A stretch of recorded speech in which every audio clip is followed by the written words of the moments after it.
This is a reading from the Notebooks, 1943, on the July the 17th.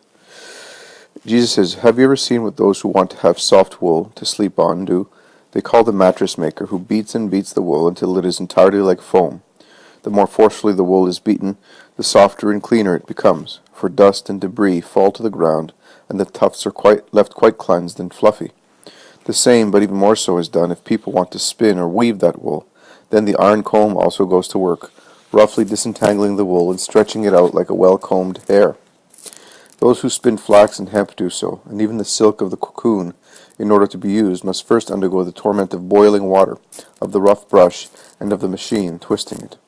Soul of mine, if it is necessary to do this with natural fibers, so as to turn them into clothing and couches, how should the same not be done with your souls, to fashion them for eternal life? You are a fiber much more precious than flax, hemp, and wool.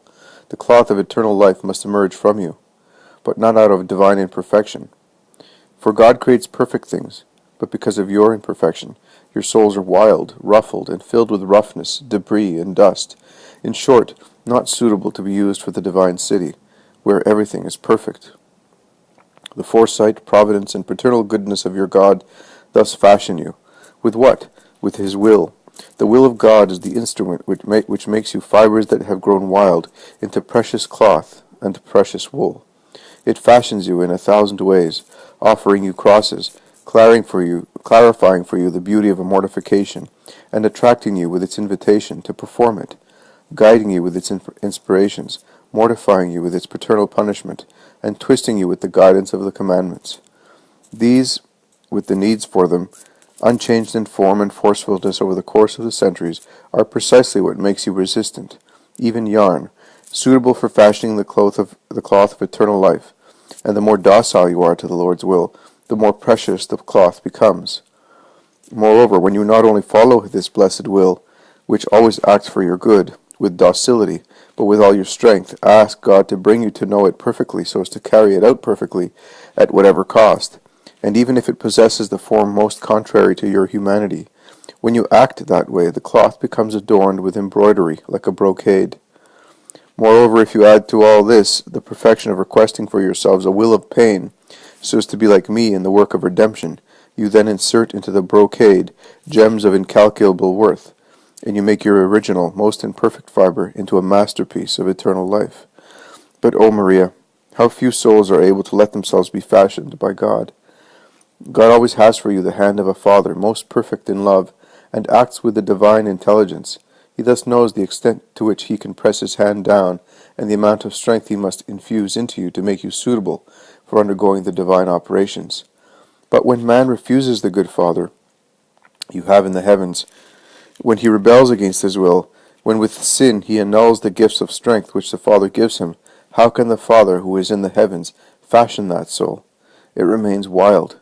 Indeed, it burdens itself increasingly with knots and impurities, and I weep over it, seeing that nothing, not even my blood, poured out for all, regenerates it for goodness. Moreover, when a soul not only refuses God's work, but nurses in itself hostility towards the Father and its brothers and sisters, then our work disappears entirely, and the master of sin, Satan, establishes himself in that tangle of disorderly passions. It is then that the patient, generous work of the victims must take over. They work for themselves and for others. They obtain the return of God by a miracle of grace, to fashion that soul after having chased Satan out of it, with the radiance of His appearance.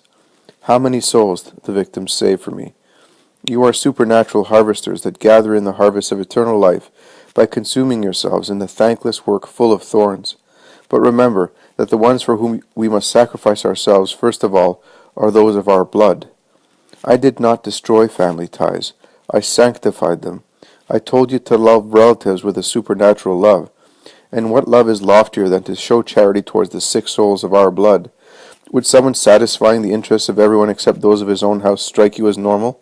No, you would say he is a madman. It is equally foreign to justice for someone to provide for the spiritual needs of his distant neighbor, and not place his closest blood ties at the forefront. You know how to orient yourselves. Do not be concerned if you receive ingratitude. I will give you what she does not give you. Intensify sacrifice for her. by she is a reference to the writer's mother.